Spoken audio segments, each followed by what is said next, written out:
Okay, good evening, folks. Today is Wednesday, May 25th. Rich Van Tassel here with the Rich Van Tassel channel, giving you a recap of Game 5 of the Eastern Conference Finals. That game coming to a merciful ending.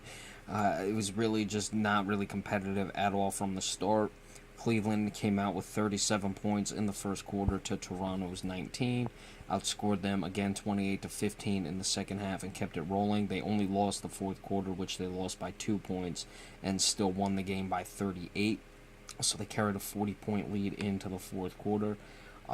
Very good shooting. One of those games that Cleveland had that they were having early on in the playoffs. They shot 44 of 77 from the floor, 57.1%. 47.6 from behind the arc, which is very good, but only 10 of 21. So it's not like they got a ton of points from behind the arc. They were just shooting lights out. They completely dismantled the Toronto Raptors in this game. The big three: 8 for 10 for Kevin Love, James 10 for 17, Kyrie Irving 9 of 17. That is 27 of 44 between the three of them. 25 for Love, 23 for James, 23 for Irving, plus 31, plus 31, plus 26. Love, James, Irving, respectively. The big thing, obviously, there's a lot that obviously goes into a big win like this. Kyle Lowry and DeMar DeRozan, when they play well, they are competitive and they win. When they don't play well, they lose, and they usually lose badly. Now, could they have played better and still lost this game? Absolutely, because of the way Cleveland shot.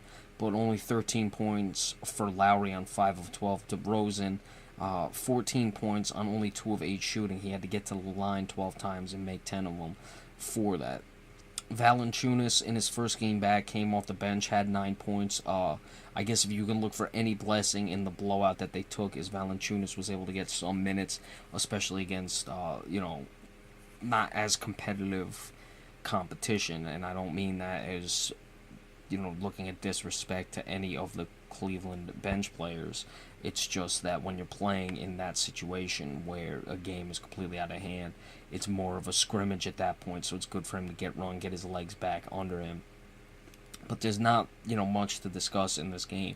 Cleveland shot spectacular, and Toronto did not, and Lowry and DeRozan did not have good games. 39.1% total shooting for Toronto on 27 of 69. So, and the rebounding game, 27-48. Tristan Thompson got it back together. Bismack Biyombo was not rebounding the basketball, and we knew that Cleveland had to do something about that, the way Biyombo played in the 2 games in Toronto. So moving back to the Toronto for Game 6 of this series, obviously Toronto is facing elimination. They just need to put this one behind them and figure out what they have to do. Obviously, Lowry and DeRozan have to get going, as is their key for every game that they participate in.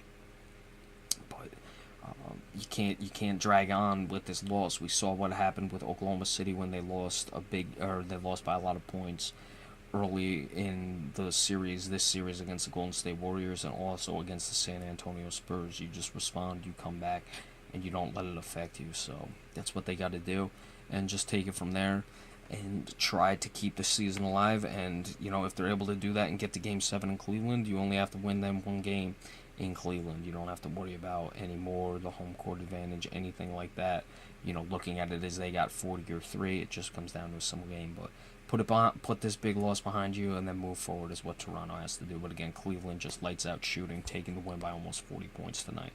So tomorrow we will have the recap of Game 5, that is, in Golden State between the Warriors and the Oklahoma City Thunder. Be sure to stay tuned for that come tomorrow. And remember, we appreciate all subscriptions. So thank you very much, and have a good evening.